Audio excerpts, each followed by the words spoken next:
안녕하세요. 함께 쓰는 논문 채널입니다. 오늘은 논문 쓰기 세 번째 시간으로 주제는 지난번과 같이 서론을 다룰 것입니다. 이번 시간엔 지난 영상에서 남겨둔 연구 배경 및 필요성 항목을 채우고 서론의 전체적인 형태를 다듬어 보려 했으나 영상을 다 만들고 보니 거의 일일 드라마급이라 이번 시간에는 연구 배경 및 필요성 항목의 기본 단계를 살펴보고 간단한 준비 사항을 다루고자 합니다. 그럼 이제 출발합니다. 순식간에 지나갑니다. 잘 봐주세요. 연구의 배경 및 필요성은 연구 목적의 이유를 설명하는 것으로 조작화를 통해 구체화된 연구 목적, 즉 아주 좁은 골목에 위치한 목적지를 대로변에서부터 점점 좁아지는 길을 따라 찾아가는 여정이라고 생각하시면 됩니다. 그리고 그 길은 좁았다 넓어졌다 하면 안 되고 무조건 점점 좁아지는 길이어야만 합니다. 자, 그럼 연구 배경부터 설명드릴게요. 이 부분은 대상 범위를 점점 좁혀가는 작업을 하는 것입니다. 따라서 연구 목적의 기초가 되는 현상을 선정해서 그것이 일반 대상에게 어떤 영향을 촉발하고 있는가를 설명하는 것으로 시작하면 됩니다. 두 번째 단계는 이러한 영향이 이전 영상에서 설명드렸던 1차 연구 대상에게 어떤 양상으로 나타나고 있는지를 대상 범위를 축소해서 기술하는 것입니다. 마지막 세 번째 단계에서 최종 연구 대상으로까지 범위를 축소해서 이러한 양상이 연구 대상에게 어떤 수준의 문제를 야기하고 있는지를 설명하고 문제를 제기하는 것으로 연구 배경은 마무리됩니다. 여기서 첫 두 단계는 생략하거나 축약해서 세 번째 단계부터 시작해도 무방합니다. 하지만 일단은 첫 단계부터 시작하시기를 추천드립니다. 그런 작업은 서론을 모두 작성한 다음에 해도 늦지 않기 때문입니다. 그럼 이어서 필요성 부분을 설명하겠습니다.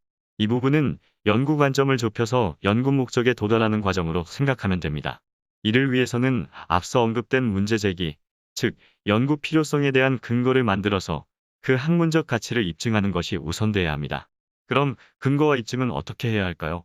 그것은 연구 필요성을 나만이 주장하는 것이 아니라 다른 학자들도 주장하고 있음을 밝히는 것으로 관련된 선행 연구들을 소개하고 그 연구들이 어떤 대상과 이론으로 문제를 접근했는지와 그 결론을 아주 간략히 설명하면 됩니다. 이런 근거와 입증이 끝나면 앞서 설명한 선행 연구들의 연구 관점을 정리해서 그 관점들의 문제를 언급하고 선택한 연구 관점의 가치를 설명한 다음 이를 통한 연구의 필요성을 기술하면 이 부분이 완성됩니다. 여기서 새롭게 등장한 연구 관점, 다른 관점의 문제 언급 등은 다음에 설명드릴게요. 뭐 대단한 거 아닙니다. 여기서 중요한 것은 연구 배경 및 필요성 항목을 실제 작성하기 위한 틀, 찾아가는 길을 꼭 기억해 주셔야 한다는 것입니다. 근데 여기까진 너무 교과서 같죠? 그래서 어떻게 쓰라는 거냐 싶으시죠?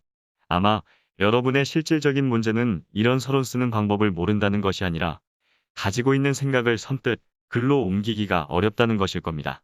따라서 여러분이 정말 원하는 것은 생각을 생각과 같이 온전히 글로 옮기는 것일 겁니다. 앞부분 또한 그것을 위한 밑작업이었습니다. 이제부턴 실제 작성하는 시간을 가져볼 것입니다. 생각을 글로 선뜻 못 옮기는 이유는 자신의 논조를 잘 모르고 그 논조에 따라 글 쓰는 훈련이 안 되어 있기 때문입니다. 그렇다고 언제 그 논조를 습득하고 훈련해서 논문을 쓰겠습니까? 우리는 시간이 없으므로 이것을 간단한 방법을 통해서 동시 패션으로 할 것입니다. 이를 위해서 여러분에게 몇 가지 준비물을 미리 알려드릴 테니 꼭 준비해 주세요. 그래서 실제 작성하는 시간에는 다른 언급 없이 작성 실기에 대해서만 집중적으로 설명드릴 것입니다. 첫 번째 준비물입니다. 앞서 우리는 서론의 분량을 설정했습니다. 이젠 항목별로 몇 페이지를 쓸 것인지를 결정하면 됩니다. 고민할 필요 없습니다. 영상의 표처럼 설정하면 되니까요. 연구 목적, 문제 및 가설, 제한점, 용어 정의 항목은 불변입니다. 따라서 설정하신 페이지에서 두 장을 빼고 남은 것이 연구 배경 및 필요성 항목의 페이지입니다.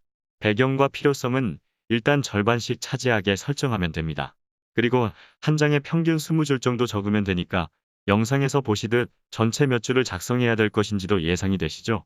나눠서 보면 실제 작성할 것이 그리 많지 않습니다. 더군다나 여러분의 생각을 온전히 쓰는 것은 더더욱 적을 것입니다. 그러니까 전혀 걱정하실 필요 없습니다. 준비만 잘해주세요. 두 번째 준비물은 알려드린 리스와 KCI 사이트를 활용하기 위해 검색 방법을 좀 능숙하게 익혀두시라는 것입니다. 그래서 작성 시간에는 리스와 KCI 사이트에 각각 접속해서 최근 2, 3년의 유사 석사 논문과 아티클을 검색해 두세요. 그리고 그 검색 결과 창은 서론이 완성될 때까지 그대로 놔두시면 됩니다. 세 번째 준비물은 인용과 참고 문헌에 관한 것입니다. 우선 해당 대학원의 인용과 참고 문헌 작성 규정을 미리 알아두세요. 만일 별도 규정이 없다면 최근에 지도 교수님이 지도하신 논문을 보고 그대로 하시면 될 것입니다. 그리고 이제부터는 수많은 인용이 사용됩니다. 따라서 복사한 단락 또는 문장 끝에 항상 인용을 삽입해야 합니다. 또한 인용을 할 때마다 인용 문헌을 참고 문헌 파일에 바로바로 작성해야 합니다. 이것은 무조건 습관, 루틴이 되어야 합니다. 빼먹거나 나중에라고 생각하시면 절대 안 돼요. 잠깐 더 드릴 말씀이 있습니다. 인용은 여러분이 작성하는 논문의 논리 근거가 되는 것입니다. 따라서 인용하는 것을 두려워하지 마세요. 논문에 있어서 인용은 필수이고 오히려 이게 없다면 논문이 아닌 것입니다. 그리고 인용은 주로 두 파트에 많이 사용됩니다. 그것은 연구 배경 및 필요성과 이론적 배경에서입니다. 그러므로 인용을 몇 개 했는지 신경 쓰실 필요 전혀 없습니다. 인용에 대한 잘못된 선입관을 버려주세요. 인용이 문제되는 것은 인용을 하고서는 안 했다 하는 것과 내 생각을 반드시 써야 하는 목적, 연구 결과, 결론에서 남의 생각을 쓰고 그것을 또 숨겼기 때문이지 절대로 인용 자체가 문제가 되는 것이 아닙니다. 두 번째는 앞에서도 말씀드렸지만 해당 단원 및 참고 문헌 파일을 항상 함께 띄워서 인용과 참고 문헌을 함께 동시에 언제나 꼭 작성해야 한다는 것입니다. 이 두 가지를 작성 전에 꼭 당부드려 봅니다. 그럼 오늘 영상은 여기까지로 하고 다음은 33번째 시간으로 작성 실기입니다.